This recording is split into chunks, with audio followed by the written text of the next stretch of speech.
Well, hello everyone, and welcome to another live Q&A session from the Business Circle, brought to you by AT&T. James Hilliard back with you. Thank you all for taking time to join us today.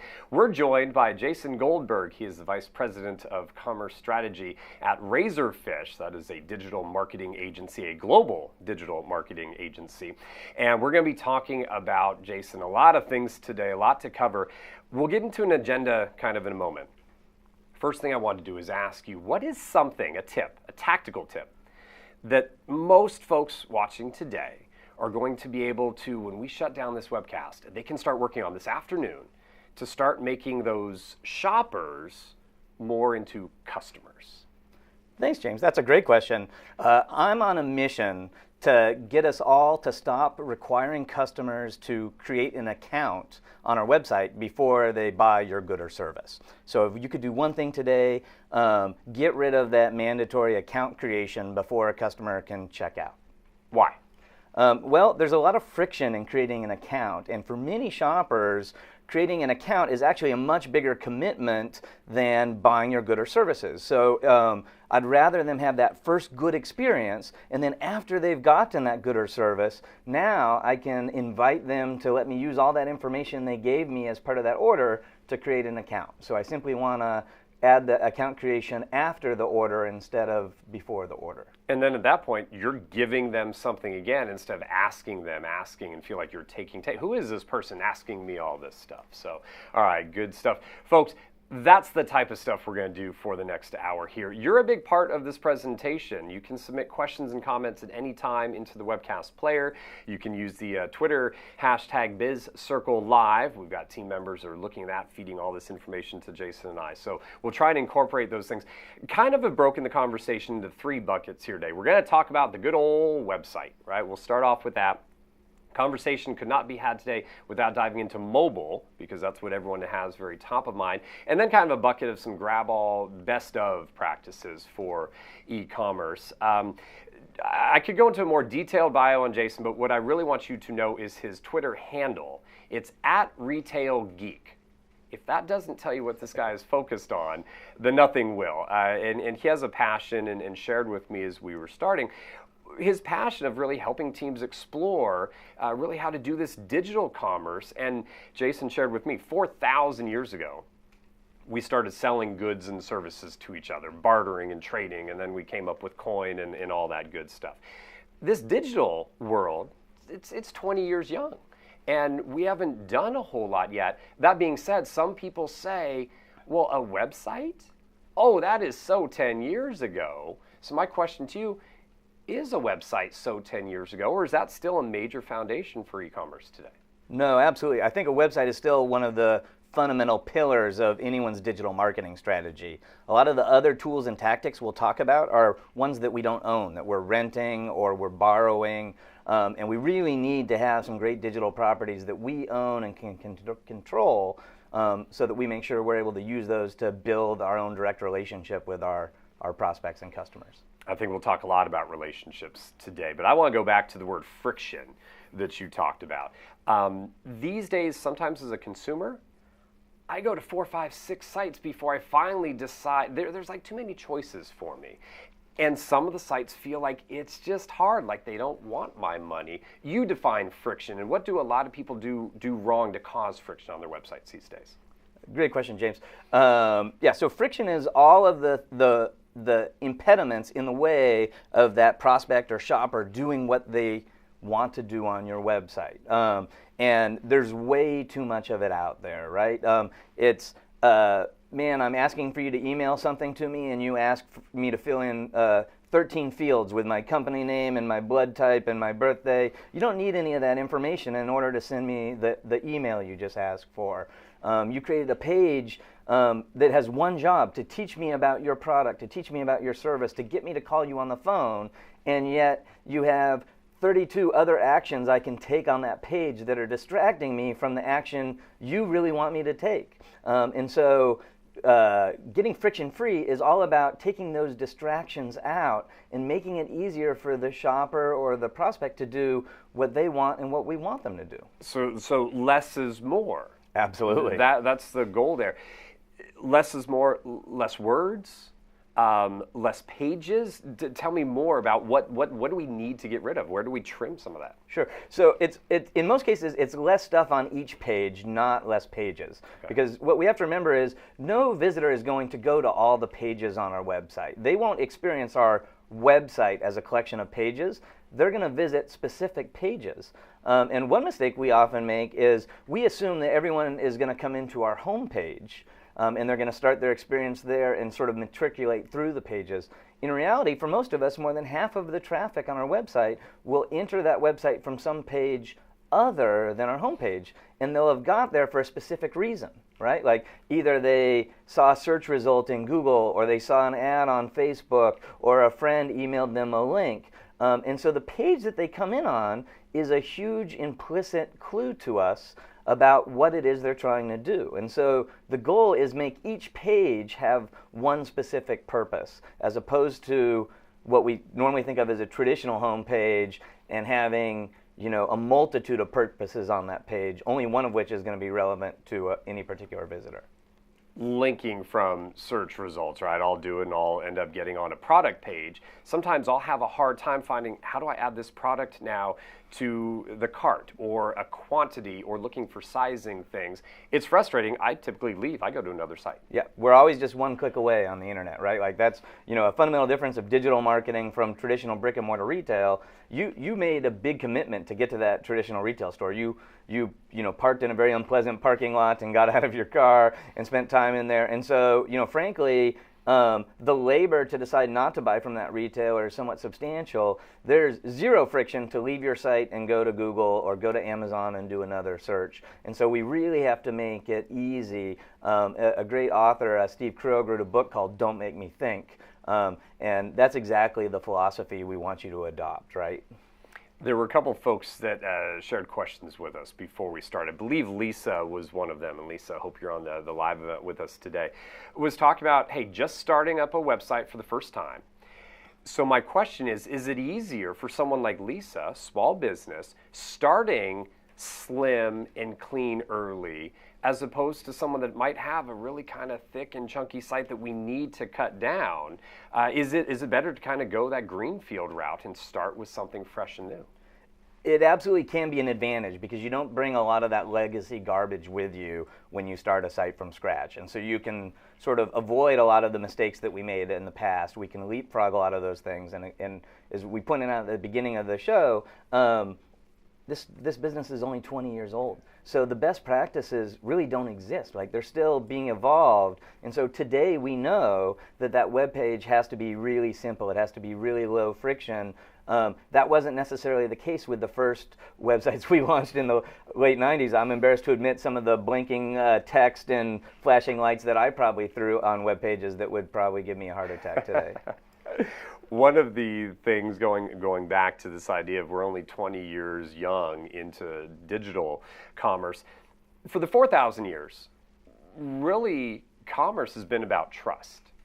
And it obviously took a long time to develop, but trust was between people now. There aren't a whole lot of people involved in the digital experience. And so some have a hard time understanding trust. And I think that's why, and you correct me or share your thoughts, is that why we tend to put so much on the page? We're trying to build trust and we're trying to say, look, this is all the good stuff about us, and we just cram it down people's throats instead of taking a little bit back and say, here's a little bit about me. If you want more, come on in. We'll be inviting. We'll be open to you. Yeah. So I'm not exactly sure that trying to engender trust is the number one reason we get all that stuff on that page. I tend to think we get all that stuff on that page just because we're thinking about us and our needs and not the user's needs. But you're absolutely right. Trust is one of the most critical things to consider when trying to sell a good or service to someone that you don't really know. And to your point, we have evolved over those 4,000 years all kinds of implicit clues we use to decide whether you're trustworthy when we interact face to face.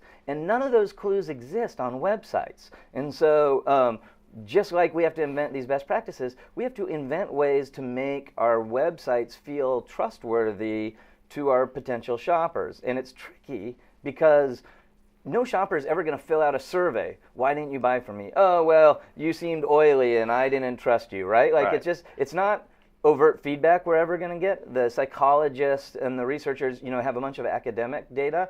But my favorite example is a story, right? One of the biggest retailer in the world, Walmart, launched an interesting feature last year. And it's kind of a crazy feature to think about. It's called Buy Online, Pay with Cash. And it sounds even funny just to say. But essentially what their issue is, man, a lot of Walmart shoppers don't have a bank account. They're unbanked or underbanked. And so they don't have a credit card to buy from Walmart's website. And Walmart carries way more products on their website than they do in their store. So the notion was, we'll create a feature so that people without a credit card can shop on the website, put products they want in the cart, and then actually go to a store and pay cash for them in order to receive the goods. And so think about what a crazy bad customer experience that is, right? We're sitting at home in our pajamas, shopping on a website. We see something we really want. We put it in the cart. We click buy online, pay with cash. We have to get dressed, get in our car, drive 5.4 miles to the nearest Walmart, park in the parking lot, walk across the world's most dangerous asphalt to get in the store, say hello to that greeter, get in line behind 3.5 other people, pay, go home, and wait for the UPS man to come with that thing I bought, right? We talk about friction. That's huge friction. But here's the shocking thing.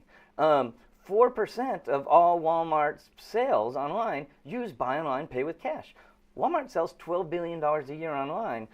So we're talking about more than $400 million in sales use that feature. Only one really curious wrinkle. Half of those people, half of that $400 million of sales, when they get to that cash register, they whip out a credit card. And you go, what? How is that possible? Why would you do that? You could have used the credit card in your pajamas at home and avoided all of that friction. So it turns out $200 million worth of sales a year to Walmart come from people that don't trust the largest company in America with their credit card. And I have news. If they don't trust Walmart, they don't trust us. Who are you going to trust? Yeah. Exactly. Interesting. That's a great story to think about. It also keys in on a point you were making of knowing your audience, and ultimately, I think that's what people need to focus on. I want to go to one of the other questions that came in from one of our audience members. This one came in from Beverly, and Beverly not as interested in growing a huge volume of customers. She wants to provide really great service to those customers she has. So she seems to have that mentality of focusing on the customer. What are some strategies, and then maybe tactics as well? Two different items there. Overall strategy for learning about your customer and putting the customer first, and then a tactic or two to use your website to gain that information, make sure that you're catering to them. Sure. So a couple of things. I think she's right in the sweet spot. When we talk about e-commerce, we talk a lot about B2C and selling stuff to consumers that maybe we have a casual relationship with. And this year, we'll sell over $300 billion online to consumers just in the U.S. But that's actually dwarfed by the B2B sales that we'll do in e-commerce. In fact, by the end of this year, it'll probably be double what B2C is. So over $600 billion in sales in businesses selling to other businesses. And generally, those businesses aren't trying to cater to every man, woman, and child in America. They're trying to cater to a very specific subset that's appropriate for their product and services. And so the first piece of good news I have for you, or bad depending on your perspective, is this is not Field of Dreams. If you build it, they will not come. So have no fear that just because you launch a website, you're suddenly going to get inundated with throngs of visitors that you don't want, that you have to filter out in order to talk to your customers. Just building a website is not going to drive any traffic to that website. And so what we have to do is have a marketing strategy about inviting people to our website, and that can be very focused on people that already know us, that we already know through other channels are a good fit. And going back to my friction point earlier, because I have a much more narrow audience, I know much more what's relevant to them. If I'm selling a good or service that you can only get in the state of Illinois, when I ask you for your shipping address, what should the default address be? It should be Illinois. Like, don't make me scroll past District of Columbia and Puerto Rico in order to pick Illinois, right? Absolutely. No, it makes a lot of sense. And one of the things, and Beverly, thank you for your question. Folks, if you have additional questions you want to submit, absolutely do so. And also you can use the hashtag BizCircleLive out there on Twitter, and we'll bring in all those questions that we can as well. Beverly's not looking for a ton of net new. There are some folks, especially I think small, medium-sized businesses, they start thinking, wow, we have to, you talked about strategy, and they think our number one strategy has to be search engine optimization. We have to get on the first page of the Google search results. Talk about that for a moment. I want to move over to mobile in a little bit, but let's kind of end this idea on the website. How important is that to be a key tenet of our strategy, the SEO and getting on those top ranked pages? Yep. So for the right kind of company, it can be the most valuable tactic, but that's not for everyone, right? So the SEO is sort of the digital equivalent of the yellow pages, and for some businesses have made a huge business out of being discovered in search engines, being one of those top 2 or 3 results, getting a bunch of traction and getting an opportunity to sell to a bunch of new people. The problem is that there are a bunch of intrinsic advantages that particular companies have in search engine optimization. And you can't simply overcome those intrinsic advantages by spending more or hiring a smarter consultant. And so if you're in an industry where you're at the bottom of a hill and the SEO winners are at the top of the hill, the best solution for you is probably not to roll a giant boulder up that hill, right? It's probably to find a different hill that doesn't have someone on top of it that you can build. And so if you're an attorney, and there's huge law firms that own, Chicago Attorney, I don't want to beat my brains in trying to outrank those. But if I have a particular specialty that is much more narrow, maybe I can win SEO for that. In some businesses, maybe all the things I want to do, I can't win for SEO. There's still no reason to lose heart. That's a great way to get traffic. It's not the only way to get traffic. And so we can replace that with a lot of other marketing vehicles to build traffic for our business. And a happy result, as we get more customers and as we get more successful, we inadvertently create all these signals that Google uses to decide how to rank us. And so we maybe start with those other marketing tactics, build a thriving business, and wake up one day to find out that we are the big firm on the top of that SEO hill. Awesome stuff so far, Jason. Folks, showing you here a little printout. This is a checklist. All of you are going to receive 3 of these for being a part of today's Business Circle event. Jason put these together. This one happens to be about really the kind of websites and closing more sales. One of the, and these are great little points that are marked off here that just kind of help guide people. And I think that's the nature in which you wrote these, to guide people along, to go back and use it as a... Apologize for any typos. No, I didn't see any yet. One thing I did see, and I marked, it was on the simplicity of forms here, and we talked about this earlier. Yep. One, you don't need to be asking for all that information right up front. Yep. Do something for your customer first, then offer, hey, now with the information you did give me, we can create an account for me. One of these is also, it says in here, right, the more you ask for, the less it's going to be completed. So if you're asking for 25 fields, I guarantee you, I'm not shopping at your site.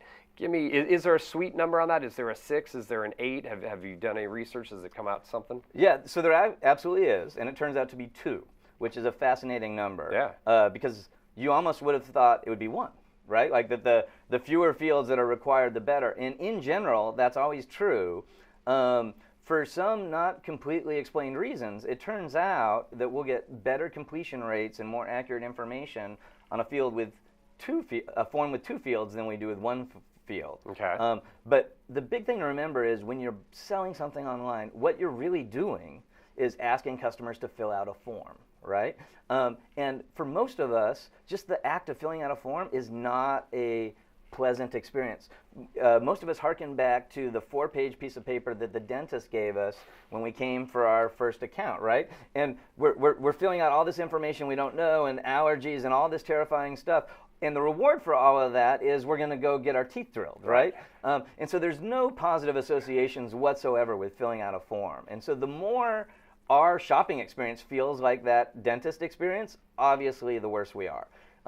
And so frankly, I go in my personal life shopping online all the time, and I break out into a rash because we do this wrong so much of the time. We ask for information we're not going to use. And that's even worse, right? If I tell you where I live in one form, and then you ask me again in another form, how many of us have been on hold for customer service, and they ask us to type in our phone number or our account number, and what's the first thing that customer service rep does when they connect with us? They ask us to repeat that information, right? It's maddening and it's insulting.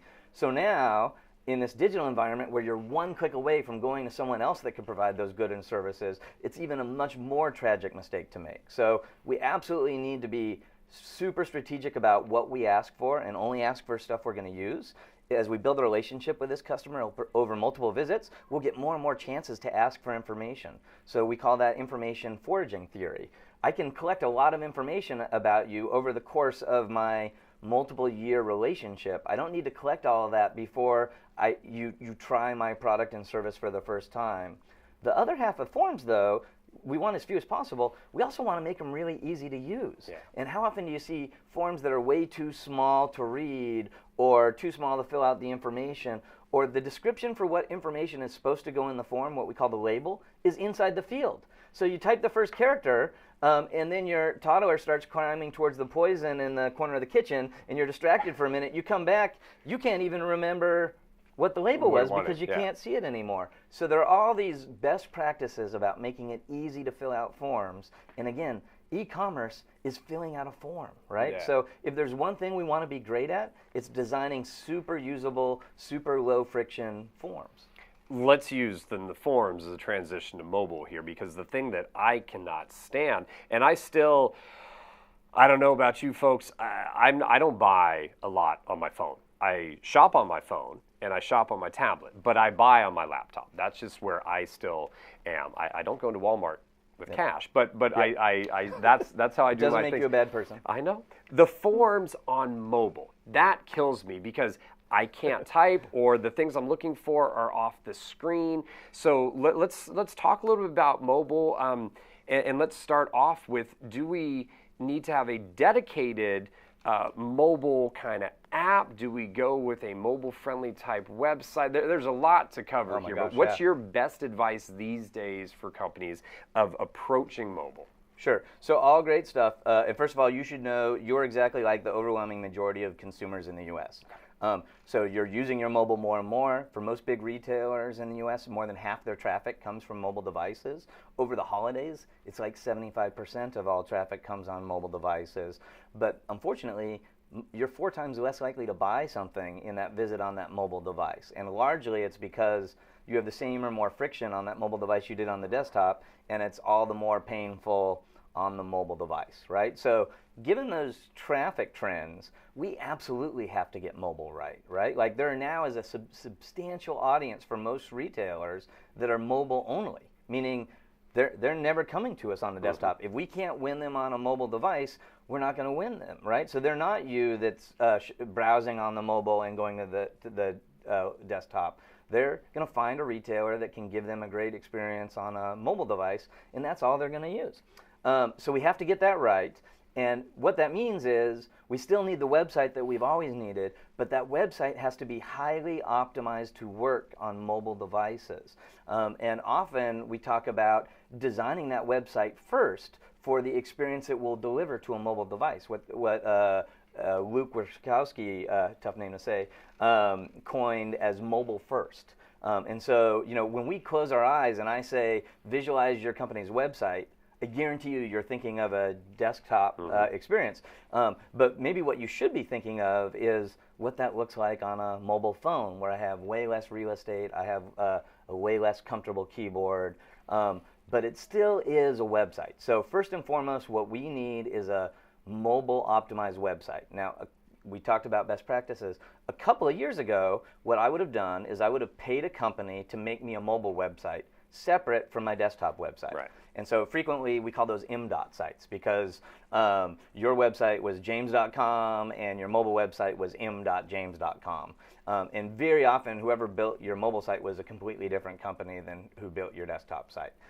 That's no longer a best practice. And in fact, going back to the SEO, Google's just changed the rules this month, and they're now really valuing pages that are optimized for mobile. And so if only our m.dot pages are optimized for mobile and our regular pages are not, we're dividing up our SEO juice between two different audiences, when really we want credit for all of those visitors so that Google ranks us as high as possible. So these days, we want a single set of URLs. It's always james.com, but we want that URL to look fabulous on a mobile device, and we want it to work great on a desktop device as well. What makes something look fabulous on mobile? Yeah.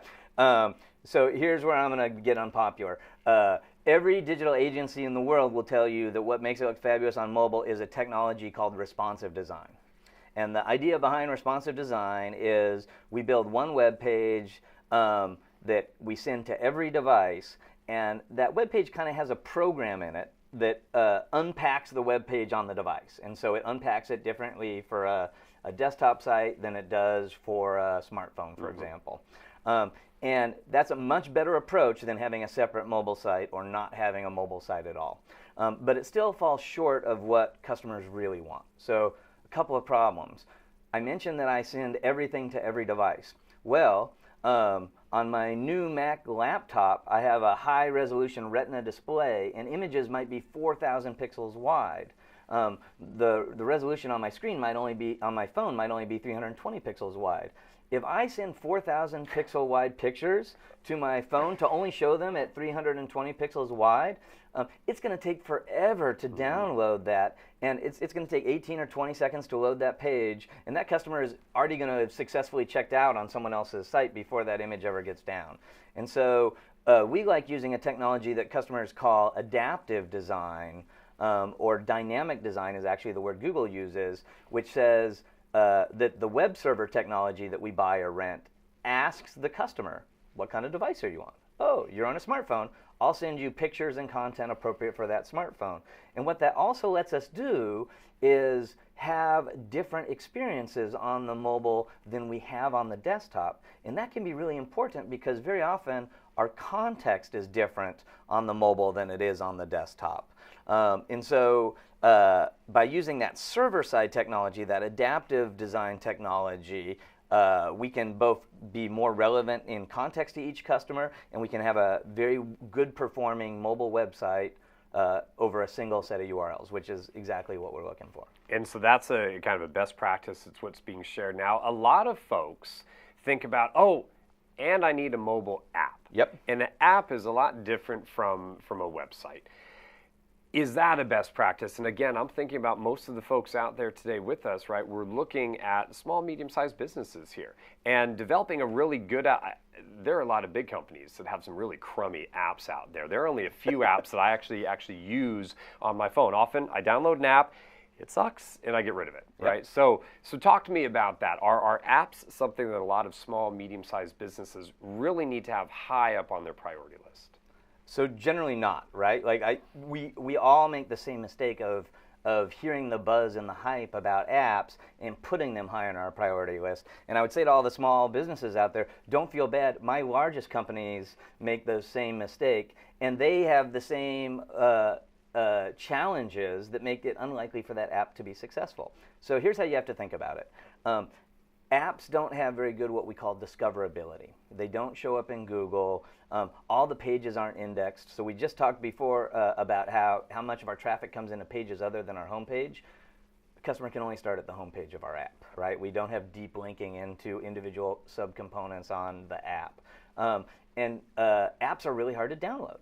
I don't know about you, but my mother does not know her iTunes password to download an app, right? And we know from data that she's far from alone in that conundrum. So going back to friction, you heard I had a great product or service. You heard you could buy it on your mobile phone. You go to the mobile phone and find out, oh shoot, you don't have a mobile website. I need your app. So I need to go to my app store, which I may or may not know how to work. I need to download your app. I need to enter my password that I may or may not know. Then I have to scroll 4 pages over to find the app, and I launch it. And like most other customers, that's the first and only time you will ever launch that app, right?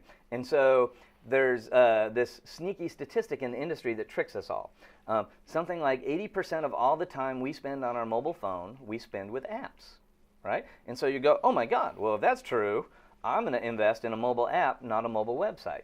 But the corollary stat is we spend that in 6 apps. I was going to say I was going to say 3, but fine, 6. Sure, yeah. sure. And so of those top 10 apps, only one of them is a retail app, right? And so I have to say to some of the biggest retailers in the world, customers aren't going to use your app, and they certainly aren't going to use that small businesses app.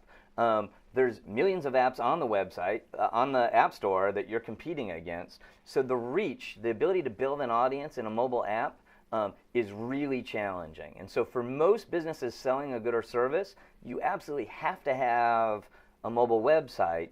You don't have to have a mobile app. Now, but I'm going to give you one reason you might want to have a mobile app. Okay. Once you have that mobile website and you've built a robust business and you've met the needs of the majority of your customers, you're going to find there's a subset of your customers that are your most loyal, highest value customers. And those are exactly the customers that can and will download an app from you and use it repeatedly. And there are a lot of things we can do in an app to make it lower friction than we can do in a mobile website. And so once you've built a business and you have a mobile website, if you've progressed beyond that level of maturity and you want to start really catering to your highest value customers and you have the budget, I would certainly encourage you to then add a really well done mobile app to your ecosystem. But don't even be thinking about mobile apps until you've nailed the mobile web. Mobile apps B2B or B2C? Is there any traction where one is better than the other? You've seen more? I'm guessing, if I were, it would probably be in the business-to-business arena, but... Yes, absolutely. Okay. And so again, a lot of it comes down to frequency, right? Like for most B2C businesses, they're selling something to a consumer once ever. Every now and again, yeah. Or if they're lucky, a couple of times a year. Once you're selling a good or service that a shopper needs from you on a recurring basis, and they're going to have more and more touch points with you, they're going to invest more to make those touch points more rewarding. And so you're absolutely right. Like the closer relationship, the more important part of their business you are, the more likely an app is to be successful in your ecosystem.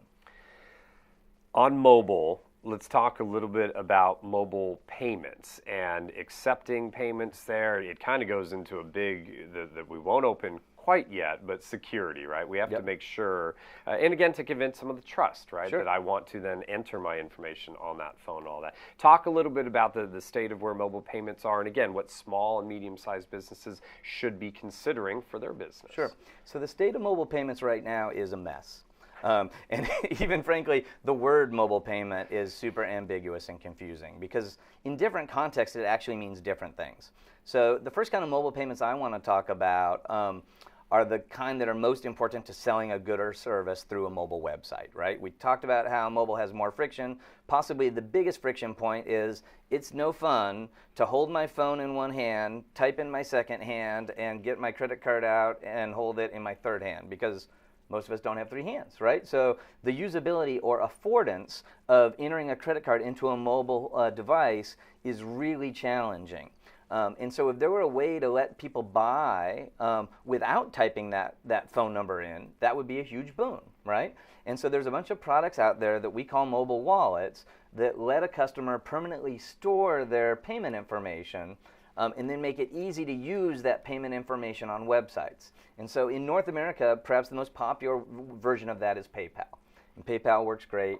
They have like 120 million consumers in their database that have stored 1 or more credit cards. They store the shipping information. And so checking out with PayPal can be much lower friction and therefore much more successful on mobile devices than forcing a shopper to manually type their credit card into your site, right? So there are those kind of mobile wallets. Amazon actually offers a version of that mobile wallet called Amazon Login and Pay. And those can be, I certainly encourage people to experiment with 1 or more mobile wallets that are cloud-based for e-commerce. The other thing that people talk about mobile wallets is replacing that credit card when I walk into Whole Foods. And that's a whole different set of technologies and mobile wallets that are frankly different than the online ones. By far the one with the most buzz right now is Apple Pay. Mm-hmm. And Apple Pay is really interesting. It works great. some of us would say that Apple Pay does a terrific job of solving last decade's problem, right? Because Apple Pay is a great alternative for pulling out my plastic in a store. I actually can't use Apple Pay on a website. And so it doesn't solve this e-commerce problem for us. It does give me better security in the store. Unfortunately, like, the store is not the most vulnerable point. And so, having better security in the store just forces more criminals and fraudsters online. There is, for those of you that have stores, like, I would certainly encourage you to take Apple Pay in your stores. And there is a developing war of these in-store mobile payment technologies.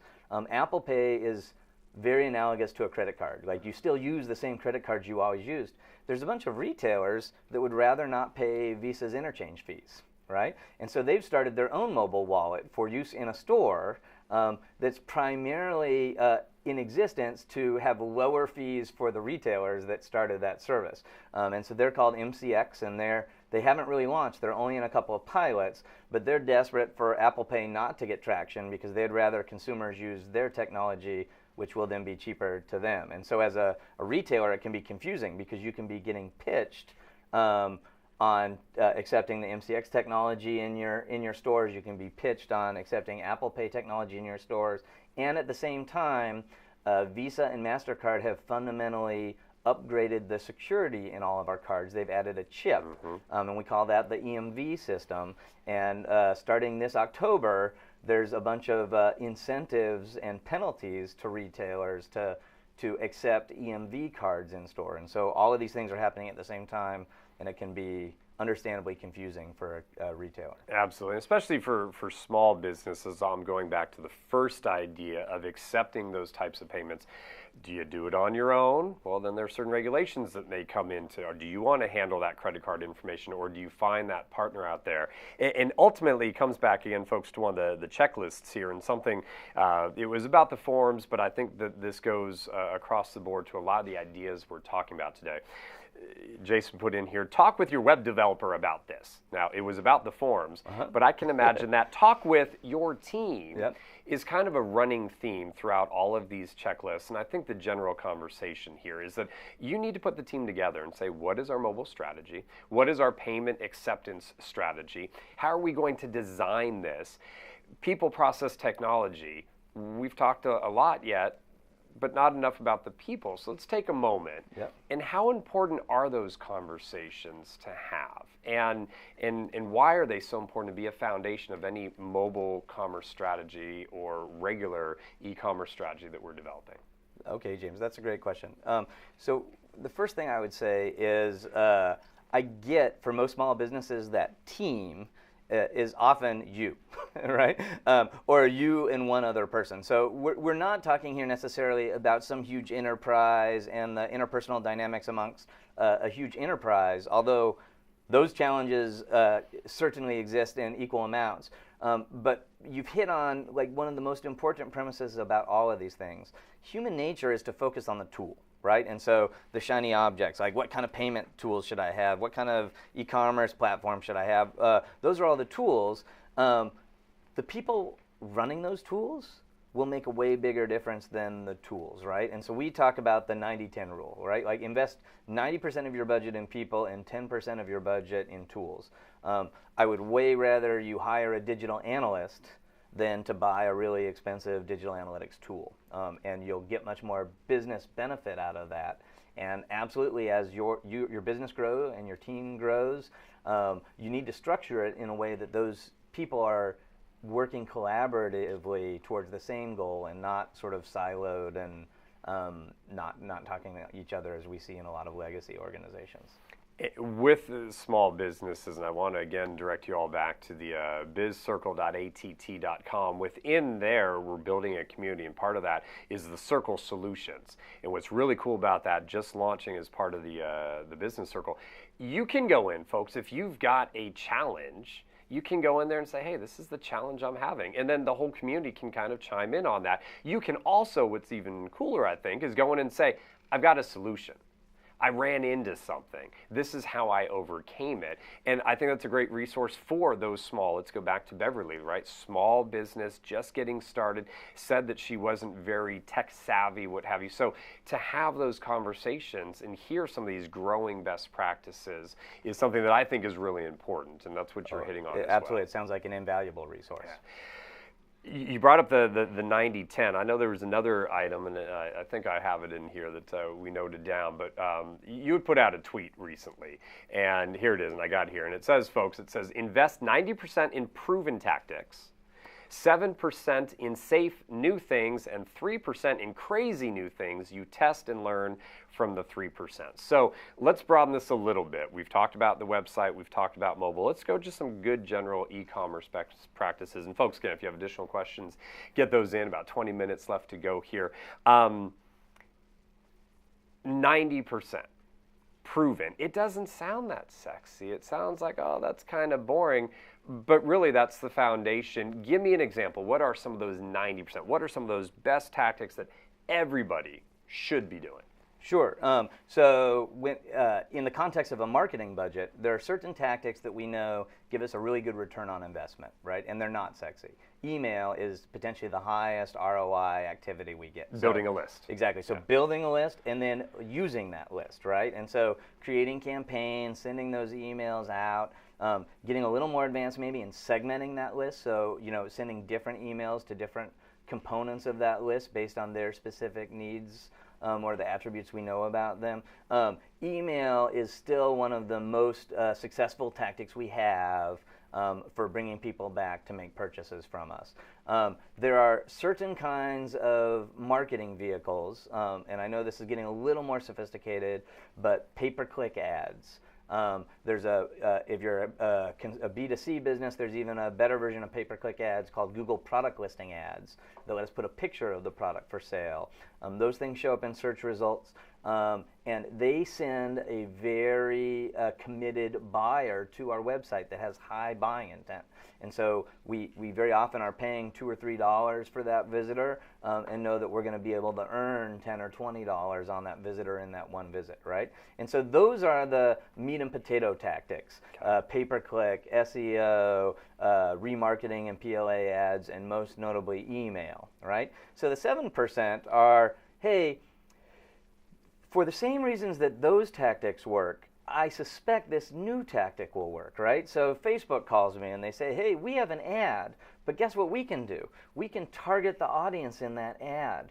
If you give us your list of customers that you have right now and their email addresses, we'll look at all of those customers that we already know, and we'll find a bunch of other customers in our database that are exactly like those customers, and we'll just show them an ad, right?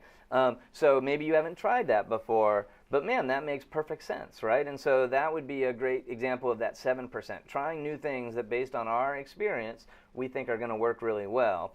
But the problem is, if we always focus on those things, they work so well that we'll never try something new.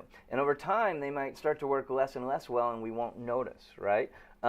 And eventually we could get in a point where we're not being able to bring enough new customers into our business. And so those tactics take up so much of our time. If we don't explicitly reserve some of our time, bandwidth, and budget to do wild, crazy new things, we'll never discover that next great thing. And most of the time, the early adopters of that next great thing get outsized returns. So there's way more benefit in being the first one to do that than there is the 30th one to do that. And so, for a B2B business, that might be ads embedded in a YouTube video that you make, or it might be going back old school and printing catalogs and mailing them to people now that their mailboxes are empty, right?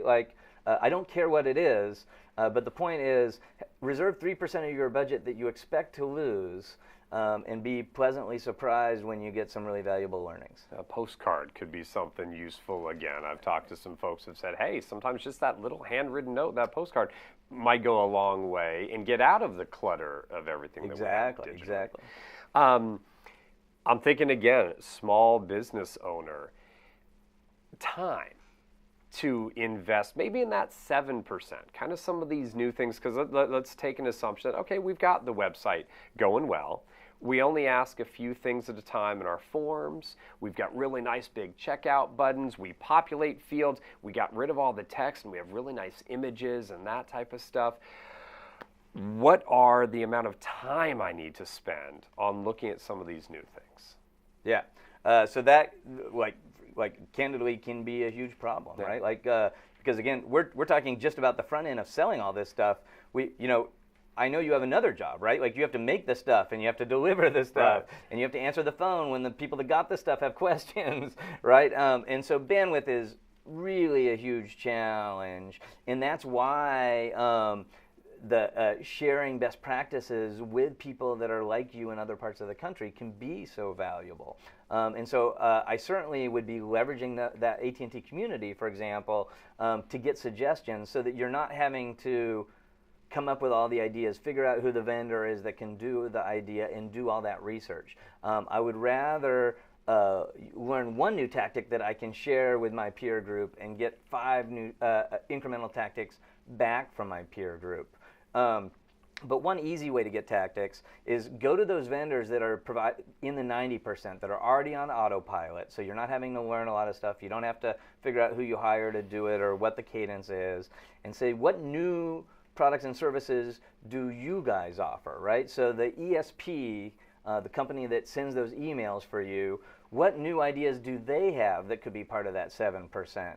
The Google product listings that you're buying from Google, what new products does Google have?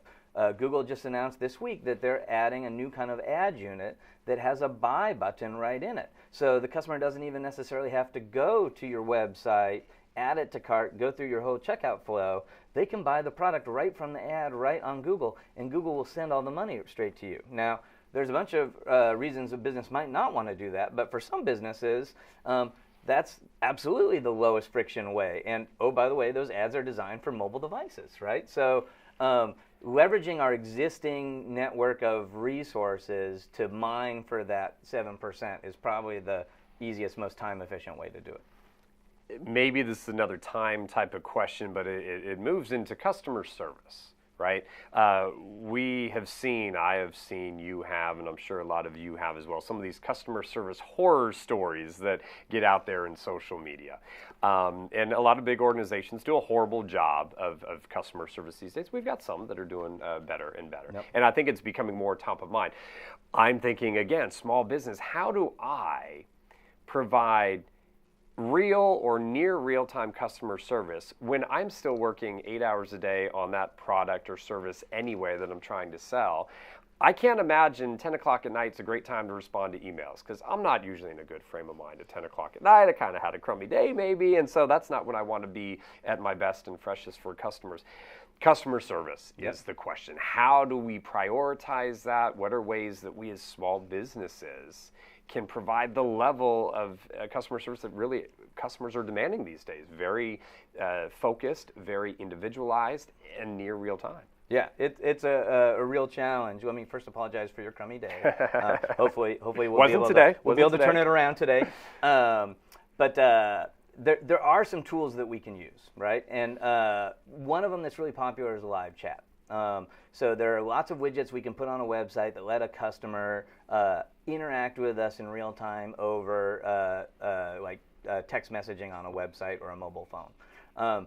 Now, you may want you to be on the other end of that chat, or you may not, right? So a lot of these services offer as an option service representatives to be at the other end of that chat, and you give them frequently asked questions, you give them your customer service response guides, and then they field all of those questions and only escalate questions to you that they can't answer. And so that can be a really good way to feel super responsive to people on your website while minimizing the bandwidth impact on you when you're a one-person small business. Once you grow to be a 10-person small business, it may make sense for one or more of those 10 people to have some or all of their jobs dedicated to customer service, because very few of us can make money selling something to someone once. Right? Like, we really need to focus on a lifetime value, and that means we need to make sure that that first sale was a terrific experience. And so customer service is potentially the most important component of us having a successful relationship with that client. And it goes to, again, the relationship and what I'm thinking of right now. Everyone talks about your boomers and your Gen Xers and millennials. I talk about those terms as well, but I use them more as a mindset because I know plenty of 50-year-old millennials, yes, right? And I know plenty of 20-year-old, actually greatest generationers that are 20-year-olds, right? But you have to know your audience. You have to know that mindset. Are they accepting of chat, or is that what they really, really want? I wasn't a big fan at first, and this is probably 3 years ago, and it was so annoying because the chats would immediately just pop right up. Well, now it seems like the best practice is wait a little bit. See if I click around a little bit, then come up. Can I help you with something? I love chat customer support now. Okay. So much better than me having to get on the phone and wait in the queue. Yep. But you have to know your audience. You have to be able to know that's where they want to be. You also, I guess, that has to be something that can be done on mobile friendly as well. So I mean, it all brings these things back full circle. It's a lot of planning and thought that goes into it, and really knowing your customers and what they're willing to engage with you in to build that trust. Yeah, well, let me unpack that for a little bit. Okay. The first thing is, you may want live chat and never have a pop-up, right? Like, so you can have reactive live chat. You can have a widget or an invitation to chat that's static on a web page that doesn't interrupt a customer from shopping. And frankly, the presence of that widget is a great trust symbol. So we were talking earlier about the need for trust. By having an offer to connect you with a live person, many consumers won't click on that, but they'll be more trusting of us because we do it, right?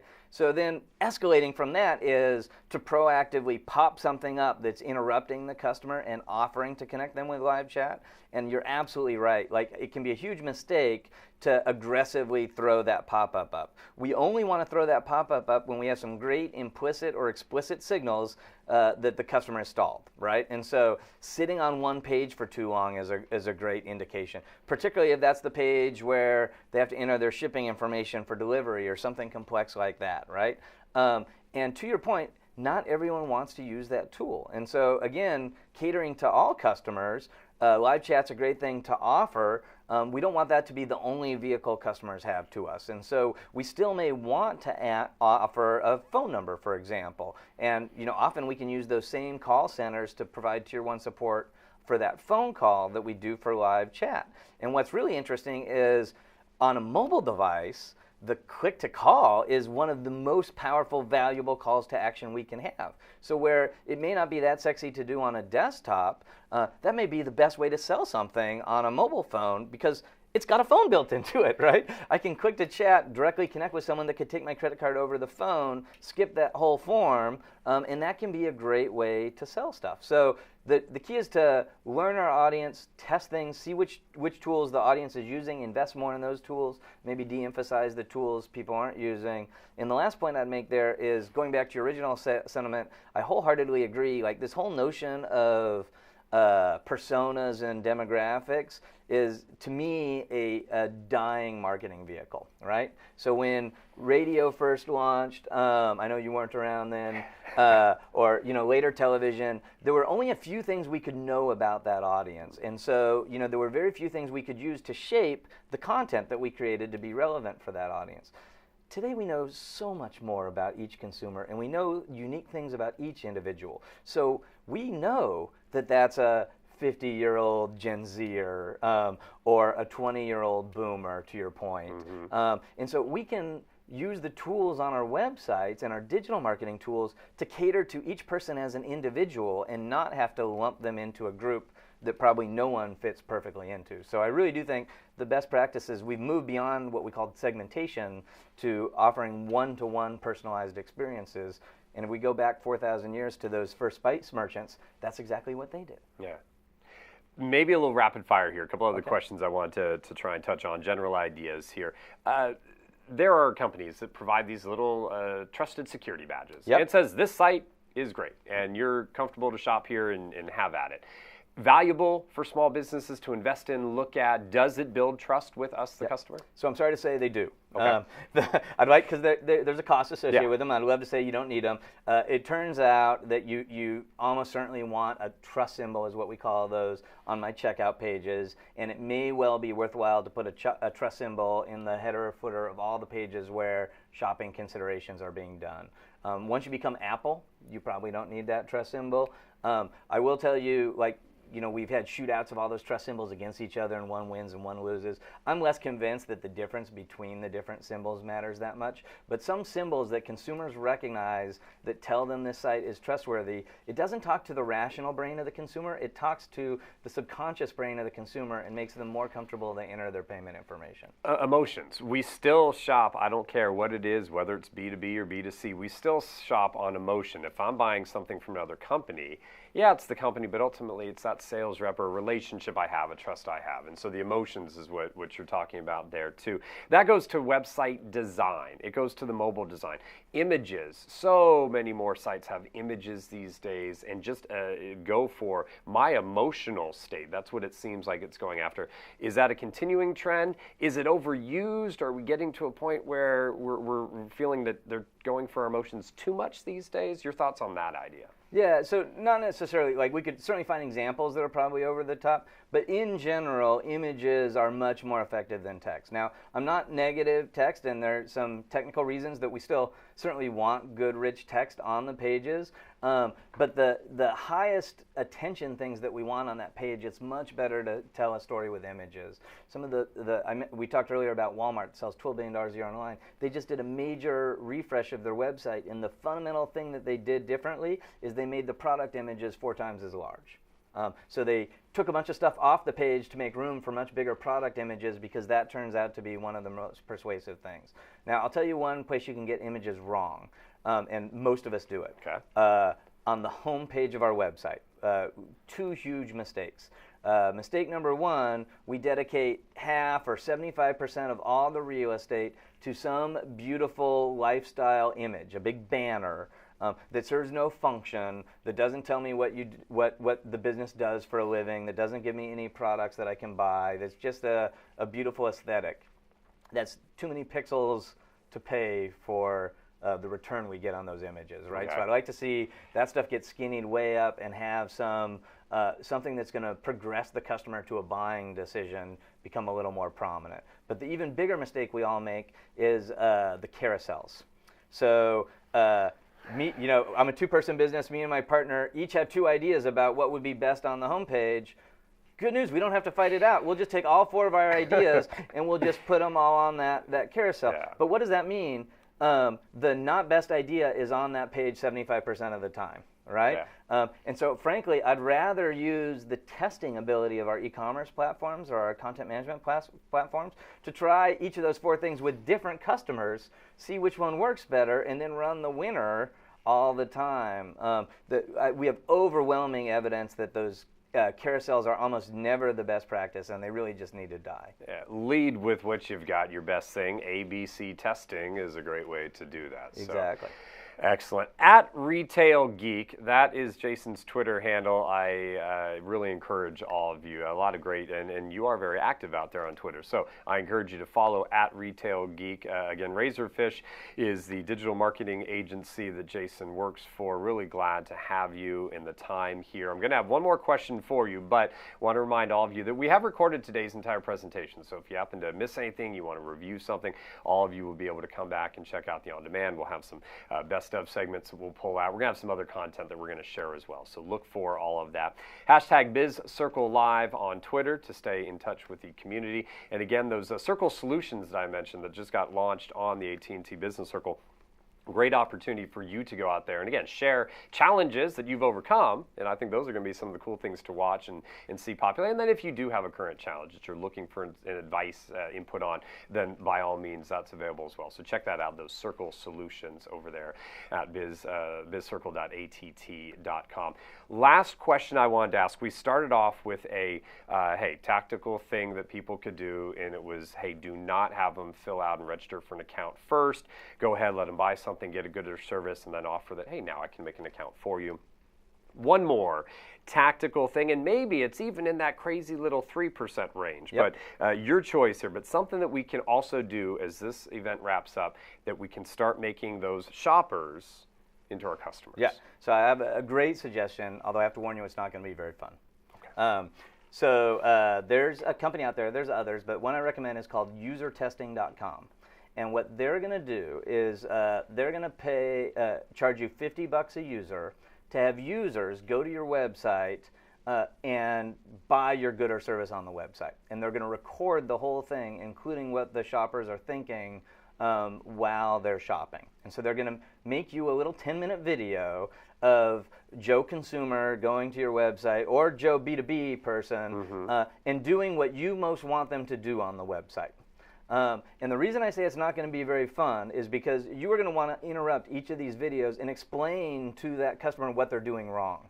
Watching user sessions on your own site is potentially the most horrifying, unpleasant thing that you ever do. But it's going to totally change your perspective. Right now, you can't help it. You're an expert in your product. You're an expert in why you design your website the way you did, and it all makes perfect sense to you. The bad news for you, it doesn't make sense to your customer. And only by looking at those experiences through our customer's eyes, which for $250 I can get 5 great sessions and learn everything I need to know, will fundamentally give me way better empathy, and I'll find 10 things I need to fix immediately that will make me a bunch of money. That's good stuff, though, Jason. I do appreciate your time, folks. Appreciate all of you joining us here for the Prezzo, all the great questions. We're going to collect all the ones that we didn't get to as well, and I'm sure we're going to have some blog posts and other things that'll make their way out of this content. So do appreciate all of you taking time to join us here for another live Q&A session from the Business Circle, again, brought to you by AT&T. With that, we are going to wrap things up. So on behalf of Jason Goldberg, again, my name is James Hilliard, and we do look forward to talking to you all down the road.